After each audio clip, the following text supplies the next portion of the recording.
చివరగా if you don't mind మీరు చెప్పాలనుకుంటేనే అంటే చాలా మందికి కేశినేని నానికి, చిన్నికి కొంత వైరం ఉంటుంది అనేది ఓపెన్ సీక్రెట్ అయినా కూడా అసలు ఏంటి అనేది చాలా మందికి క్లారిటీ ఉండదు. మీరేమైనా చెప్పాలి అని అనుకుంటే. 2 విషయాలండి. నేను ఎంపీ కింద గెలిచా. నేను ఎంపీ కింద గెలవకముందు మీరు చూసారు.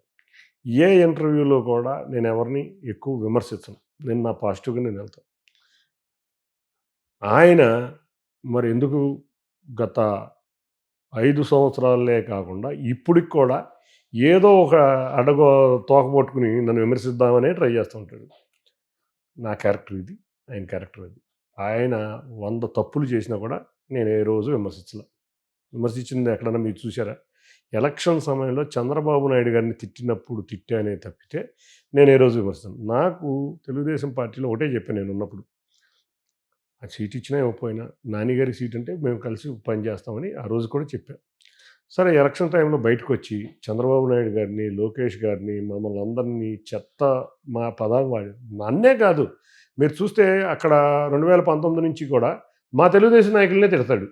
ఏ రోజు వైసీపీని విమర్శించిన దాఖలు లేవు. మీరే చూడండి. అవును. ఎప్పుడు చూసినా నేను నా తెలుగుదేశం నాయకులే నాకు ఇంపార్టెంట్.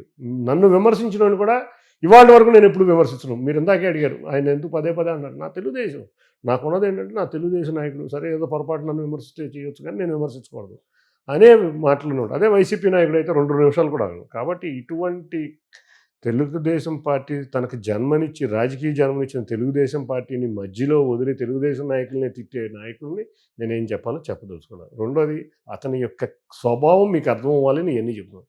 కాబట్టి అటువంటి స్వభావం ఉన్న వ్యక్తి ఎప్పుడూ కూడా నా, నేను, నేను ఒక అహం, ఒక నేను అనేది తప్పితే రెండో ఆలోచనే ఉండదు. కాబట్టే వాళ్ళ ప్రజలు ఏ రోజు లేని భారీ 3 లక్షలతో గెలిచిపోతాను నేను ఇండిపెండెంట్ కింద కూడా గెలిచిపోతానని మాట్లాడితే 3 లక్షలతో ఓడించి నువ్వు ఇదిరా బాబు నీ పరిస్థితి అని చెప్పాడు. కాబట్టి అటువంటి వ్యక్తుల గురించి నేను ఎక్కువ మాట్లాడను. తన అహం, తన కోపం, తన యొక్క అన్నీ నేనే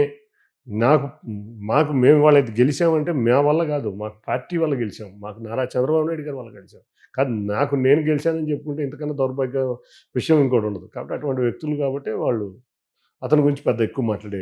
ఫైనల్‌గా లాస్ట్ క్వెషన్ అండి. అంటే కూటమి ఏర్పడే నాటికి సీట్ల పంపకాల విషయంలో కావచ్చు, కొంతమంది లీడర్లు తమ సీట్‌ని త్యాగం చేయాల్సొచ్చింది. సో, అట్లాంటి వాళ్ళకు ఇంకా న్యాయం జరగలేదు, కొంత ఇబ్బందులు పడుతున్నారు ఆ కూటమిలో గ్రౌండ్ లెవెల్‌లో అనే వాళ్ళకి పార్టీ అండగా ఉంటుంది అనే దాంట్లో కొంత వెనక ముందు ఉంది, అసంతృప్తి ఉంది అనేది ఒకటొస్తా ఉంది. దానికి ఏం చెప్తారు? ఒక విషయం అండి.